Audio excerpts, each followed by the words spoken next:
Je suis particulièrement honorée de m'adresser à vous à l'occasion de la Journée mondiale de la population, célébrée cette année sous le thème « Investir dans les jeunes aujourd'hui pour une Haïti résiliente, inclusive et prospère ». Ce thème traduit parfaitement les défis auxquels notre pays est confronté, mais surtout les immenses possibilités qui s'offrent à nous. Haïti compte aujourd'hui plus de 2,27 millions de jeunes âgés de 15 à 24 ans, soit près de 15% de la population nationale. Cette jeunesse représente notre plus grande richesse. Pourtant, elle évolue dans un contexte marqué par l'insécurité, les déplacements forcés, les inégalités et un accès encore insuffisant à la santé, à l'éducation, à l'emploi et aux services essentiels. Pour les femmes et les filles, ces difficultés sont encore plus profondes. Elles représentent plus de la moitié des personnes déplacées à l'intérieur du pays et demeurent les premières victimes de violences basées sur le genre. En 2025, plus de 8000 cas de violences basées sur le genre ont été documentés, dont une majorité de violences sexuelles, tandis que des centaines de mineurs ont également été victimes d'agressions. Ces chiffres nous interpellent. Ils nous imposent une réponse collective, coordonnée et durable.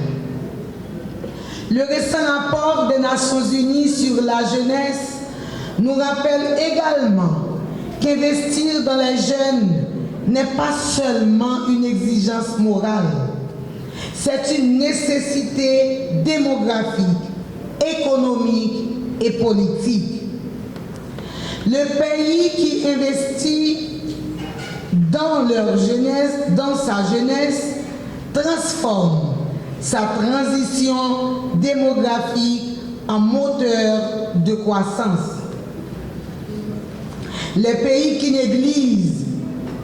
négligent, dis-je, leur jeunesse, compromettent durablement leur développement.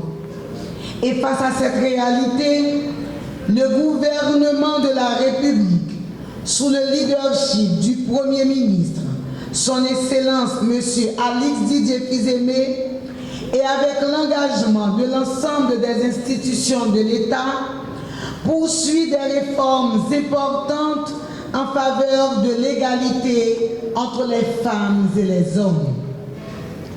Le ministère de la Condition féminine et des droits de la femme est fier d'avoir contribué à des avancées majeures. La réforme du Code pénal constitue une étape historique pour la protection des droits des femmes. L'application du quota d'au moins 30% de femmes dans les instances gouvernementales traduit une volonté politique de promouvoir une gouvernance plus exclusive. Nous avons également renforcé les mécanismes de protection des survivantes de violences grâce à la création de pôles spécialisés, à l'ouverture des premières maisons des femmes dans 4 départements du pays, l'Ouest, l'Artibonite, le Centre et la Grand'Anse. Ces maisons, mesdames et messieurs, sont de véritables espaces de protection offrant une prise en charge intégrée des survivantes de violences.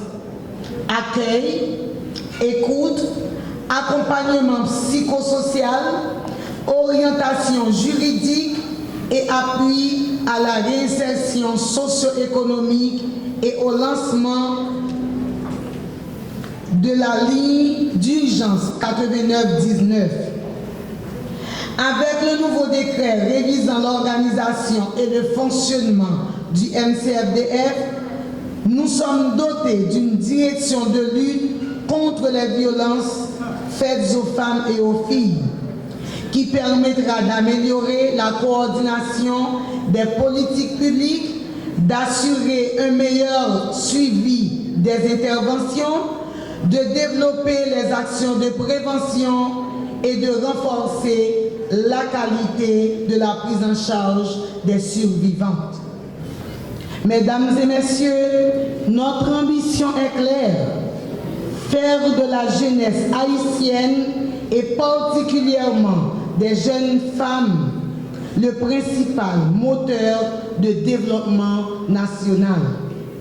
Car investir dans les femmes, c'est investir dans les familles. Investir dans les jeunes, c'est investir dans la paix. Investir dans le capital humain, c'est préparer une économie plus forte et une société plus juste.